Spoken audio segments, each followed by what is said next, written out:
Saudi প্রবাসী 7 মাসের বেতন পান নাই, কাবার সামনেই আল্লাহর কাছে বিচার দিচ্ছে। আল্লাহ, এক জায়গায় কাজ করে 5 মাসে বেতন পায় নাই, আরেক জায়গায় কাজ করে 2 মাসে বেতন পায় নাই। আল্লাহ, এই দুনিয়ার মানুষ না জানো, আল্লাহ তুমি তো জানো, আমি কিছু বলবো না, এইটার বিচার তুমিই কইরো। একটু চিন্তা করে দেখেছেন কতটা কষ্ট হলে এই ধরনের কথা তিনি কাবার সামনে দাঁড়িয়ে বলতে পারেন? তিনি এক জায়গায় 5 মাস কাজ করেছেন, সেখানেও কোনো বেতন পান নাই। এক জায়গায় 2 মাস কাজ করেছেন, সেখানেও কোনো বেতন পান নাই। এটা শুধু একজন প্রবাসী ভাইয়ের কথা নয়, এটা হাজার হাজার প্রবাসী ভাইয়ের কষ্ট। যারা দুবাইতে আছে, অনেকে সৌদি আরবে আছে, অনেকে কাতারে আছে, কিন্তু অনেকে বেতন পাচ্ছে না। অনেকে কষ্ট করে যাচ্ছে, কোনো বেতন পাচ্ছে না, অনেকে কোনো কাজ পাচ্ছে না। কিন্তু দুঃখজনক হলেও সত্য, এই প্রবাসী ভাইদের কষ্ট কেউ বুঝতে চায় না, প্রবাসীদের কষ্ট কেউ বুঝতে চায় না।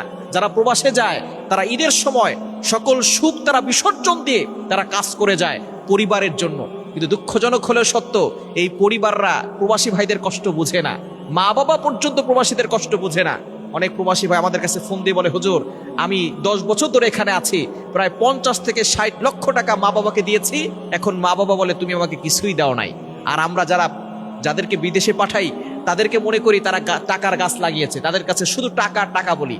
যদি সে 50,000 টাকা দেয়, বলে আরো টাকা লাগবে, আরো টাকা লাগবে। খবরদার, পরিবারের লোক যারা আছেন, আত্মীয় স্বজন যারা আছে, তারা প্রবাসীদের কষ্ট কেউ বুঝতে চায় না। সকলে শুধু মনে করে যে সে মনে হয় কোটি কোটি টাকার মালিক হয়ে গিয়েছে।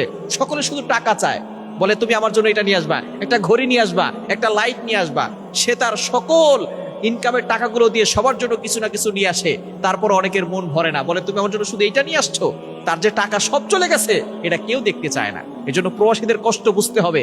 এবং বিশেষ করে সরকারকে বলবো, এই প্রবাসী ভাইরা যারা আছেন, তাদের রেমিটেন্স দিয়ে আমাদের বাংলাদেশের অর্থনীতির টাকা চলে। সুতরাং প্রবাসী ভাইরা যারা আছেন, তাদের খোঁজ খবর রাখা দরকার, তারা সেখানে ঠিকঠাক মতো আছে কিনা। অনেক প্রবাসী ভাইরা দেখা যাচ্ছে গুম হয়ে যায়, অনেককে দেখা যাচ্ছে যে বন্দি করে তারপরে তার পরিবারের কাছ থেকে টাকা চায়। সরকার এখানে কোনোভাবেই তারা কোনো তোয়াক্কা করে না।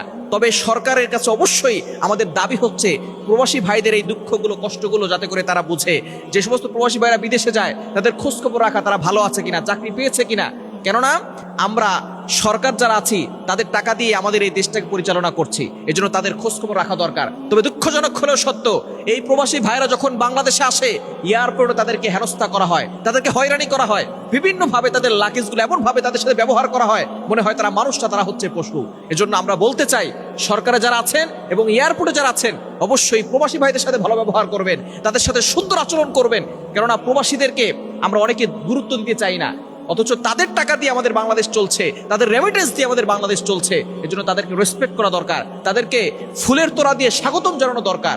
তাহলেই সরকারের পক্ষ থেকে প্রবাসী ভাইরা সুন্দর একটা সাপোর্ট পাবে এবং তারা সেখানে ভালো থাকতে পারবে এবং আমাদের বাংলাদেশও ভালো থাকবে।